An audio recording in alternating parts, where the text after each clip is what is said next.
back in the 70s, there used to be a magazine for girls called Jackie, and it was aimed at the teen market for girls anyway, of pop stars and pull-out posters and advice columns. I'll come to that in a bit, and so on and so forth.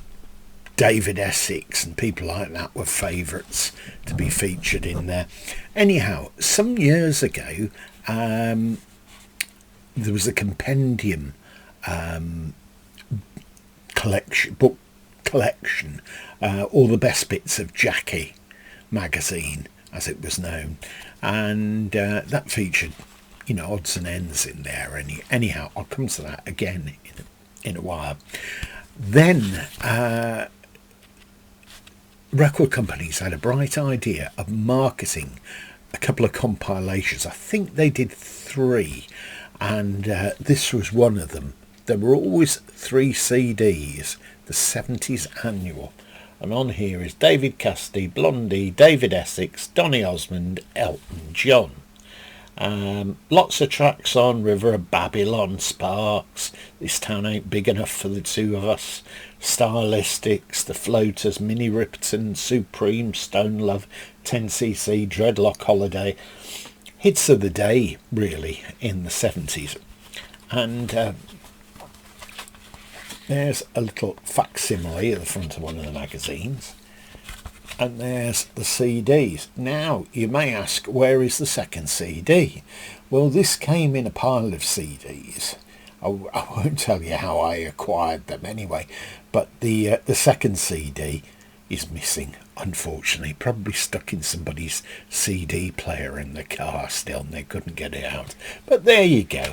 I've got the tracks elsewhere. And that photograph, I know it's not her, but it's a sort of Mary Hopkins style hat on that girl, and very nice picture anyway there. Right, I shall put that away. Now, the other thing, as I mentioned, they had an advice column, and about 5 years ago I acquired and used for prizes to give away this book. And this is Jackie, Dear Cathy and Claire. That was the advice column.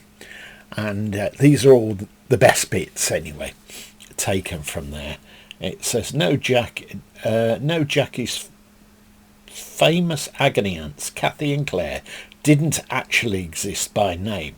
The dual role was always taken by Y staff writer on the magazine, one of whom was Kerry Mackenzie. And she has broken her cover to write the foreword for this book. But yes, the letters were real.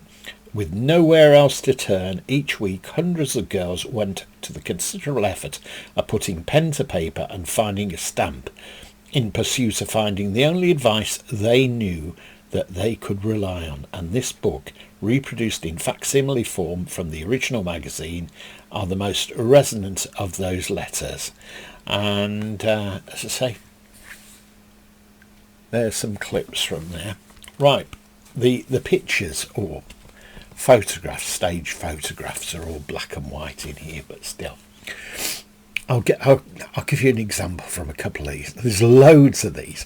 You can find these on eBay as well, dirt cheap, and it's worth picking one up just for a bit of a chuckle. See that photograph? That young girl there. Young lady looking rather nicked off, and her boyfriend's at the other end. This one is, when will he kiss me? Dear Cathy and Claire, I'm 14 years old and I've been going out with my boyfriend for 6 weeks. The trouble is, he hasn't kissed me yet. Wonder why. Where do you think I'm going wrong?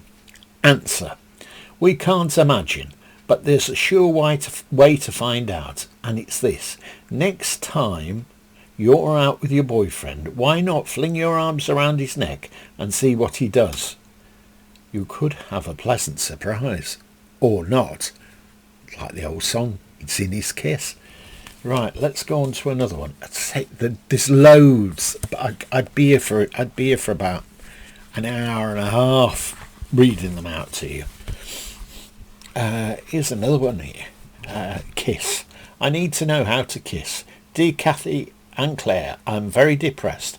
I go to parties and discos and sometimes meet boys, but the trouble comes when they ask me for a goodnight kiss. That's the whole problem. I know it sounds daft, but I don't know how to kiss a boy. Please help. What do you want us to say? Number 1, put your lips into such a shape. Number 2, place hands around the boy's shoulders. Well, we aren't because we are just sets of.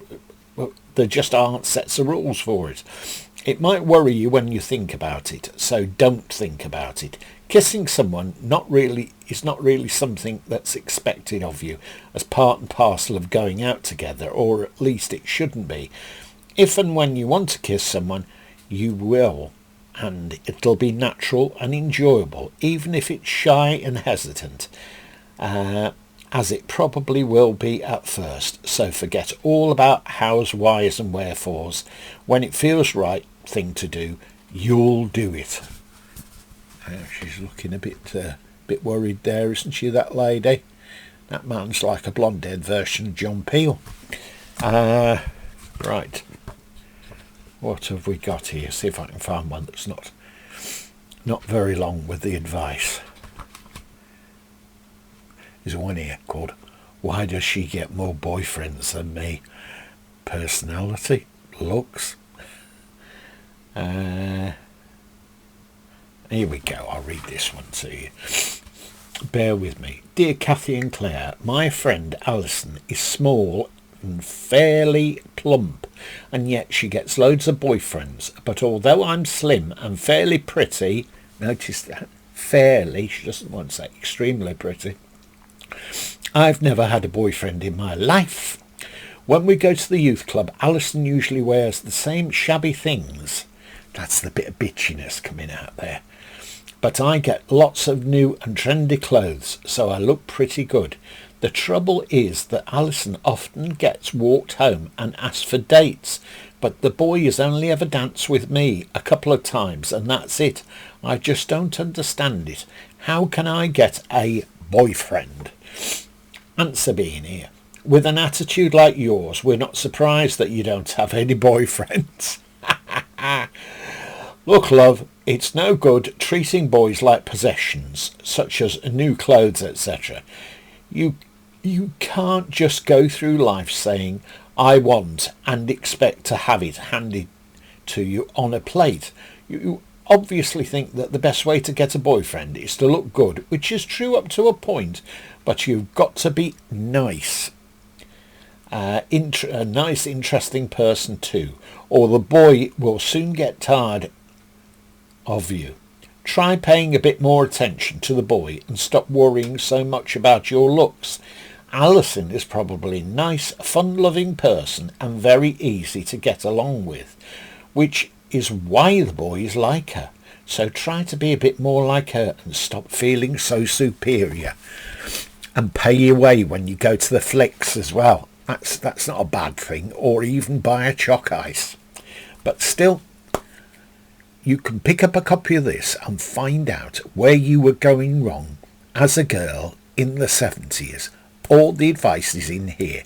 I'm not saying that it worked, but obviously those girls felt the need to write into Jackie magazine and get some sort of guidance.